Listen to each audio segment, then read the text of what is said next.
آج کا موضوع پختونخوا کے وسائل، آئین اور اعداد و شمار کی روشنی میں ایک تحقیقی اور تنقیدی جائزہ۔ مصنف شمس محمد صاحب۔ شمس محمد کی شخصیت، ان کے ساتھ میرا واسطہ centre of security and crisis, امتیاز گل صاحب کی جو NGO ہے اس کے حوالے سے ہوا۔ اس وقت شاید میں پورے طریقے سے ان کی شخصیت کا احاطہ نہ کر سکا، لیکن جوں ان کے ساتھ میری ملاقاتیں ہوتی گئی، انٹریکشن ہوتا گیا، تو ان کی شخصیت کے مختلف پہلو میرے سامنے آشکارا ہونا شروع ہوئے۔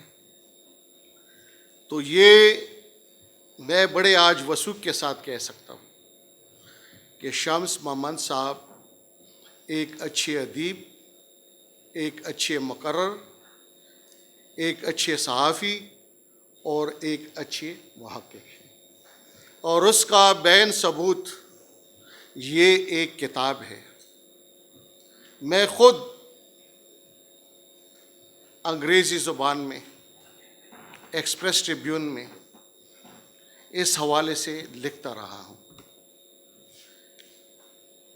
یہاں پر باتیں ہوئیں، ہم زبانی کلام تو گھنٹوں کر سکتے ہیں، بحث و مباحثہ بھی کر سکتے ہیں، واٹس ایپ پہ بھی لگے رہتے ہیں، لیکن اگر آپ کسی کو کہیں کہ ایک پیراگراف لکھ کر دو تو پھر وہاں پر بڑا مشکل ہو جاتا ہے۔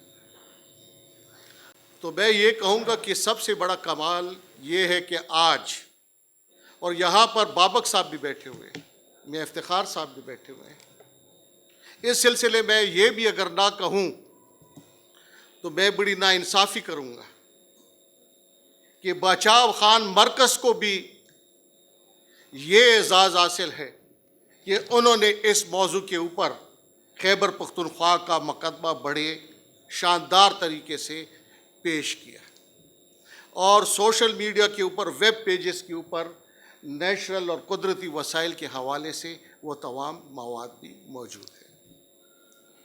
اور خصوصاً جب بابک صاحب تقریر کر لیں اور اس موضوع پہ کر لیں تو کسی بھی مقرر کے لیے پھر بڑا مشکل ہو جاتا ہے، کہ کیونکہ وہ ایک بہت کہنا مشق پارلیمنٹیرین رہے ہیں، اور کبھی کبھی ان کے ساتھ میری نوک جھوک بھی ہو جاتی ہے، لیکن ہمیشہ میں نے یہ بھی کہا ہے کہ یہ اپنا ہوم ورک بہت ہی اعلیٰ انداز میں کرتے ہیں، اور اسمبلی میں ہمیشہ انہوں نے اعداد و شمار جو ہیں قدرتی وسائل کے حوالے سے، نیٹ ہائیڈل جو ہمارا پروفٹ ہے، AGN قاضی فارمولے کا جو ذکر ہوا، اس کی جو میتھڈالوجی کا ذکر ہوا، بہت بہترین انداز اور مؤثر انداز میں انہوں نے پیش کیا۔ یہاں پر بابر صاحب نے بھی آئین کی بات بھی کی، اور انہوں نے اس ضرورت کو محسوس کیا کہ ایک نئی سماجی معاہدے کی ضرورت ہے، نیو سوشل کانٹریکٹ کی۔ لیکن بابر صاحب آپ ایک عالم ہیں، پڑھے لکھے انسان ہیں، پہلے تو ہمیں یہ سوچنا چاہیے کہ یہ بنیادی طور پہ گورننس کی ایشو ہے، اور گورننس میں ایک اہم جز رول آف لا ہے، اور رول آف لا میں سپریم لا ہمارا آئین ہے جو سماجی معاہدہ ہے۔ پہلے تو ہمیں یہ سوچنا چاہیے کہ اس آئین پر جب عمل درآمد نہیں ہو رہا، اور کیوں نہیں ہو رہا، وہ کیا وجوہات ہیں، ہمیں تقابلی جائزہ کرنا چاہیے۔ ہندوستان، بنگلہ دیش، پاکستان، یہ ایک انڈیا تھے، برٹش انڈیا، ان سب کی ایک ہی لیگیسی ہے، ایک ہی سول سروس، ایک ہی آرمی، ایک ہی تقریباً ثقافت۔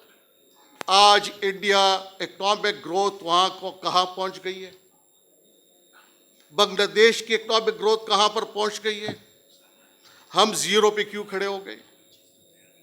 ہمیں وہ بنیادی وجہ معلوم کرنی چاہیے. اب تک پاکستان میں یہ مسئلہ نہیں حل ہوا کہ who will wield the political power. اصل مسئلہ یہ ہے. جب تک آپ نے یہ مسئلہ سیٹل نہیں کیا ہوگا, آپ آئین میں بڑے اچھے اچھے فریزز ڈال دیں.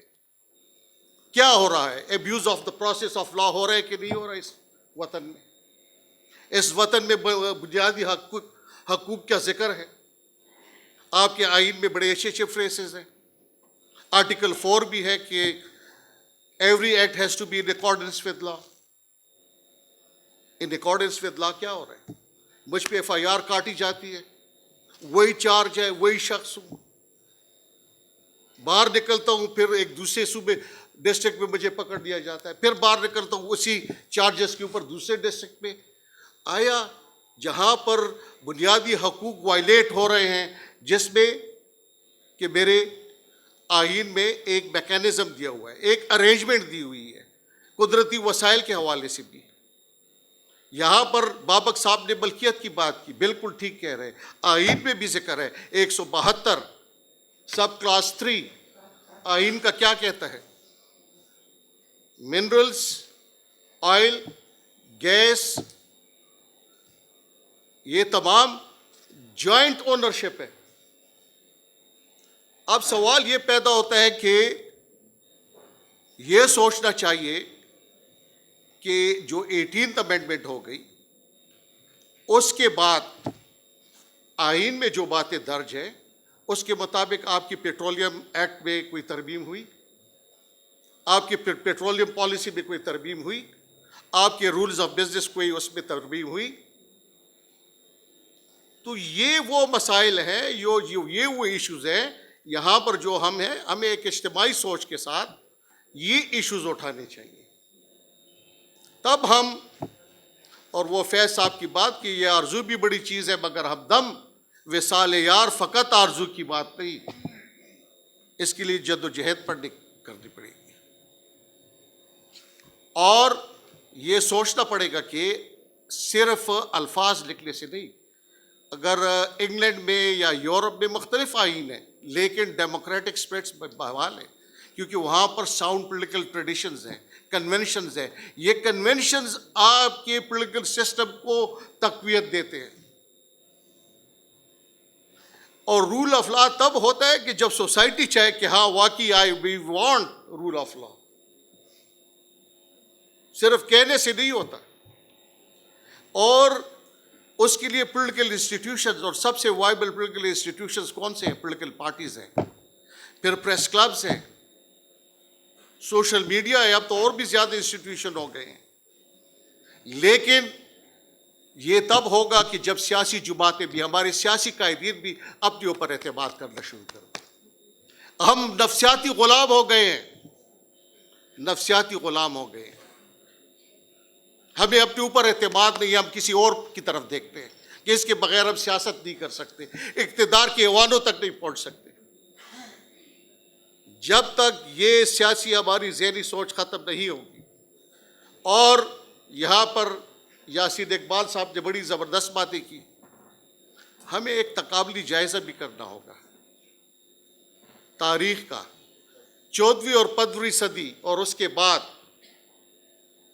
اس وقت مغل امپائر, اس سے پہلے سلطنت عثمانیہ, اور اس وقت دیکھیں کہ پرتگالی, ڈچ, دوسرے وہ سمندروں کے اوپر پھر حکومت کر رہے تھے, وہ وائجز نکال رہے تھے, برنیئر دنیا میں پھر رہا تھا, ہندوستان آ گیا, کتابیں لکھ رہا تھا.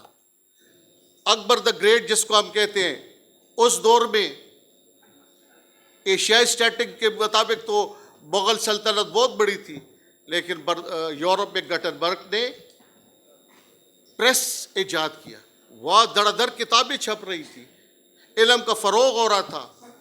ایک ایڈوانس سوشل آرڈر کا مقابلہ تھا, ایک اسٹیگننٹ سوشل آرڈر کا مقابلہ تھا. کہنے کہ میں اختصار میں آخر میں بات کرتا ہوں, سمیٹتا ہوں اس گفتگو کو, کہ اگر آپ نے ان وسائل سے کام لینا ہے تو اس کے لیے آپ نے ایڈوانس نالج پاور, آج کل نالج اکانومی ہے, اس کے لیے آپ نے ٹیکنالوجی اور یہ چیزیں اور علم حاصل کرنا ہے، اور علم کی طاقت سے آپ نے اوروں کو شکست دینی ہے، تو تب بات بنے گی۔ اور پولیٹیکل پارٹیز کو اپنے اوپر اعتماد کرنا پڑے گا۔ شکریہ۔